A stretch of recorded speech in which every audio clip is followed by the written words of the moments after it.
My name is Kyle Swanda. Welcome to our Knowledge Education Series event, Protecting Your Data with Azure Rights Management Service.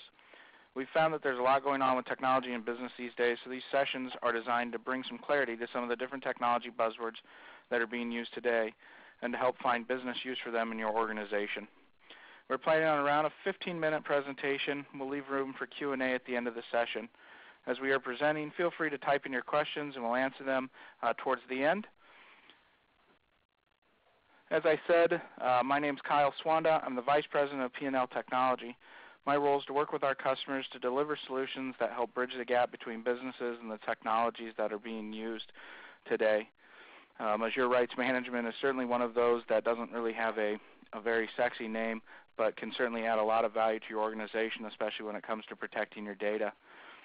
Today's agenda is as follows. We're going to learn exactly what Azure Rights Management is. We're going to discuss what can be protected by Azure Rights Management. We're going to go ahead and review how Azure Rights Management is being used today in business environments. We'll have a quick live demonstration of the various features of Azure Rights Management. And then finally, we'll discuss some considerations to implementing Azure Rights Management. And then we'll have enough time at the end for any questions that anybody has. Like I said, if you've got any questions as we go through this, feel free to chat them in at any time. So first of all, what is Azure Rights Management? Azure Rights Management is a cloud-based solution to protect your organization's sensitive information from unauthorized access. It's based on Microsoft's Azure platform and integrates with Office 365 very elegantly. It uses encryption, identity, and authorization to help secure files and emails, and it works inside and outside of your network. It's not something that has to be limited to employees of your organization. It allows you to share and consume data from other outside businesses without concern about that data disappearing. Another benefit of it is that it works across multiple types of devices: phones, tablets, PCs, Windows, Macs, Windows phones, iPhones, Android devices. Right now, what can be protected is essentially any file type, including Office documents, PDFs, images. There are applications out there, the Microsoft Office applications, that have Azure Rights Management integrated right into the application. There are also add-in applications that you can run on your PC or on your mobile device to allow you to send and receive rights-managed applications, allowing you access to that data anywhere at any time.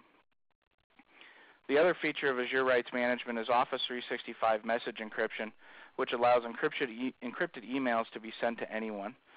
So if you've got another party that you're working with and you need to send a username or a password or some type of a critical business information, you can use Office 365 message encryption to send that. A lot of organizations these days are utilizing Iron Port services in order to fulfill that need. We're seeing a lot of organizations that have moved to Office 365 start to integrate Azure Rights Management and Office 365 message encryption to remove that need for a secondary box. Azure Rights Management is being used today. It allows businesses to share critical and confidential data with business partners, vendors, and employees. They don't have to be concerned about the documents ending up in the wrong place or being viewed by third parties. It allows you to secure documents within your enterprise and within your organization that you may have specific employees or groups of employees that you want to be able to view, manage, edit, but maybe not print or copy data out of it or forward that information onto unaccepting parties or parties that you wouldn't want accepting that information.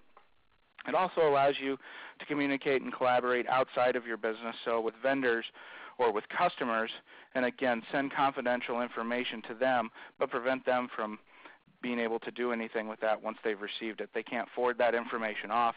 They can't give it to another person. They can't copy it to a USB drive and take it outside of their particular area. We're also seeing organizations utilize it to meet compliance and regulatory requirements. ISO 27001, SOX 2, SSAE 16, HIPAA business associate agreements, the EU model clause, FedRAMP. They Microsoft just got an authority to operate from the Health and Human Services Department. And then PCI Level 1 is also being utilized. We're going to jump into the live demonstration now. If you want to go ahead and make sure that your view is set to full screen so you can see this, I'll show you exactly how this is being utilized right now.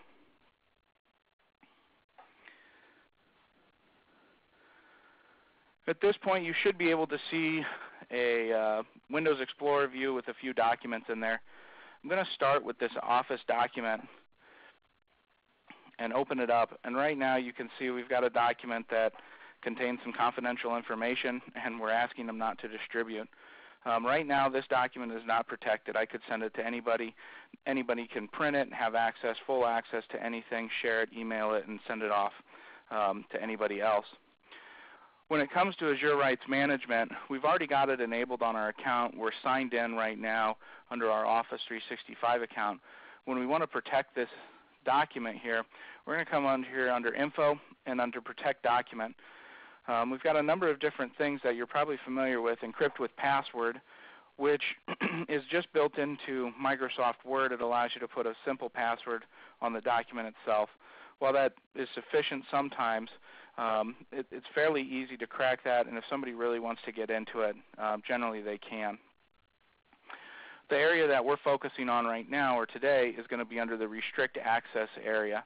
And here we've got some templates that are already published, P&L Technology Confidential and P&L Technology Confidential View Only. If I click that Confidential View Only, it's going to tell me right here that this document is now protected. This content is proprietary information intended for internal users only. This content cannot be modified. At this point, I can save this document. It's now rights protected. Up at the top, it's going to tell me that it's rights protected. Now, as the author, when I click View Permissions, it's going to tell me I'm authenticated to view this document as myself, and it's going to tell me I have the full permissions, the ability to do anything to this document. What we're going to do next is email this off to another person in our organization. In this case, it's going to be a test account.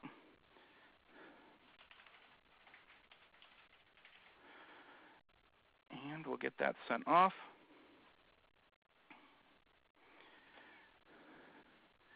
And we should see that arrive shortly in our test account here.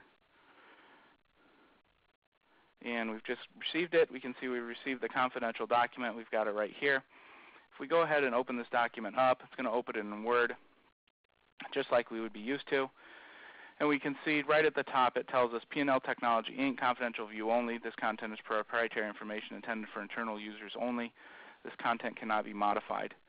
If we click View Permissions, we can see right here I'm logged in as my test account, and then I have the following permissions. You can see I've only got access to view this document. I cannot edit, copy, print, save, export it, access it programmatically, or have full control of it. So that means if I go under File, you'll see here that now Save, Save As, Print is blocked out, and it won't allow me to do anything with this document. I can select information, but if I right-click, I can't cut, copy, or do anything other than the define synonyms and translate. I can't make any edits to it. I can't make any changes to it. I can't delete anything out of it. I can only view the document. The other neat thing is if I bring up the snipping tool that's built into Windows 7, it's automatically going to blank out that screen. And if I try and take a screenshot, it's actually going to pop up and say Windows has prevented this snip from being captured because it contains protected information. It's going to ask you to close all protected documents and then try again. If I close out of that, I can still continue to view the document without any problems. The nice thing about that is that it will work with any type of screen capture application. It doesn't necessarily have to be the built-in one, but it prevents that information from being disseminated or copied in any other way. The other ways to share information, let's say I've got a document that maybe it's a PDF, so we'll take this IRS W-4 here. Adobe Acrobat does not have built-in access to Azure Rights Management, but let's say I need to send a PDF or something off and make sure that it's secured. With the Azure Rights Management application installed on my PC, I can right-click on the document and click Share Protected, and it's going to bring up this option here. It's going to be our Microsoft Rights Management tool. I can type in my user, so I'll send it to test@pnltechnology.com. And these can be internal users, they can be external users, vendors, anybody. And then I can set whatever the rights I want to on here. So in this particular case, I'll set it to view. I can also set the content to expire at a particular day so that it can't be viewed after, say, today or next Monday. I can also check the option to email me when someone tries to open this document. That way I know exactly who's trying to open the document, where the document exists in the world. That way if somebody were to, say, receive this and send it off, but they don't have rights to open it, it'll tell me exactly who's trying to open it, and I can start to investigate from that standpoint. When I click send, it's going to pre-populate Word for me, or Outlook new message for me. It's going to send it to the person I typed in. It's going to say I've securely shared a file with you. And it's going to have an attachment. And if you look at this attachment, you'll see it's the same file name, .ppdf. The extra P in front of that is protected. It indicates that this file is in fact protected. And you can see in the body of the email message, the sender has protected the attachments with Microsoft RMS. You must sign in to open them. When I hit send, we'll see it appear in our test mailbox here. I've already pre-installed the Azure Rights Management software application on here, but if the user does not already have this installed, they can click the sign in option here, and it will take them out to the Microsoft RMS Quick Start Guide. If they are an individual, they can sign up for a free RMS account so that they can view any type of data. So if you've got a customer who maybe doesn't have Azure Rights Management set up in their organization, they can sign up for an RMS account without having to jump through a whole bunch of hoops. And then it gives you an option to download the application directly to your PC. For the time being, you must be a local admin on that PC in order to install it, but that limitation is being worked on and will be removed in the near future. So once I've got this document and I double click on it, it's going to ask me to open it. And right here you can see my Microsoft Rights Management opened up, and it allowed me access to this document. And I've just got a viewer here. You can see my permissions at the top are listed as viewer. It's granted by Kyle@authos.net, and then I only have the ability to view. I can't edit or copy or make any changes to it.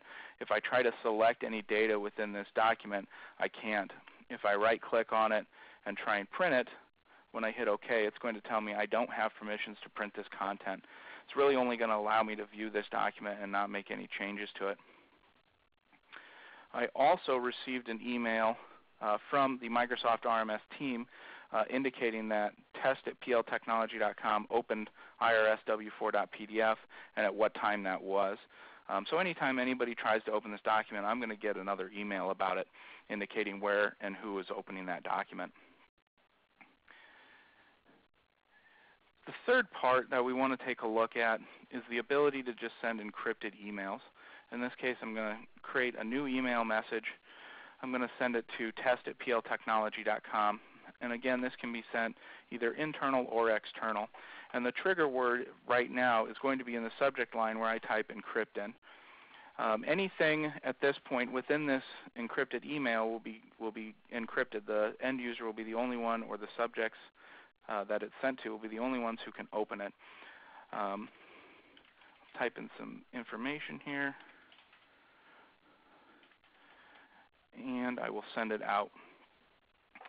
This way, everything that's within that will be encrypted. It also allows users, the end user, to open this email and reply to it or forward it off and continue in an encrypted string so that the entire chain of this entire email is encrypted from start to finish. When I receive this message, it's going to tell me I've received an encrypted message, who it's from, and it's going to ask me to open up this HTML file that's attached to it. Once I open up this HTML file, it's going to ask me to sign in and view my encrypted message. So I will click sign in here, and it's going to say it's opening my mail. And as you can see, we're on an encrypted website here, and we've got a fully encrypted message here that we can reply all, or forward off. The use case scenario for this is if you need to send something in the body of an email, maybe not necessarily a document, but something in the body of an email, usernames, passwords, any other type of information from within your organization to a third party or even somebody internally, and you can send it right into an encrypted message. The other triggers you can utilize to encrypt messages are within Office 365. You can utilize DLP rules or PII rules.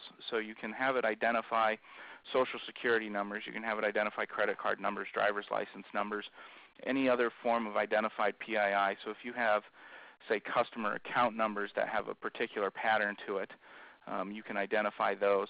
And you can have those email messages automatically be encrypted when those are detected on the outbound way.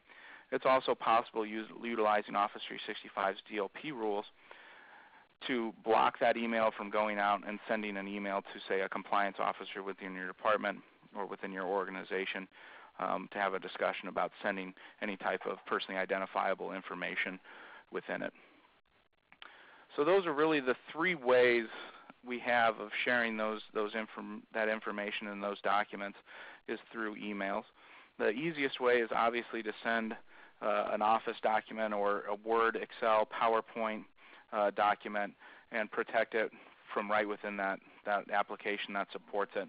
If there's an application that doesn't support it, you can utilize the application or the tool provided by Microsoft to send that off.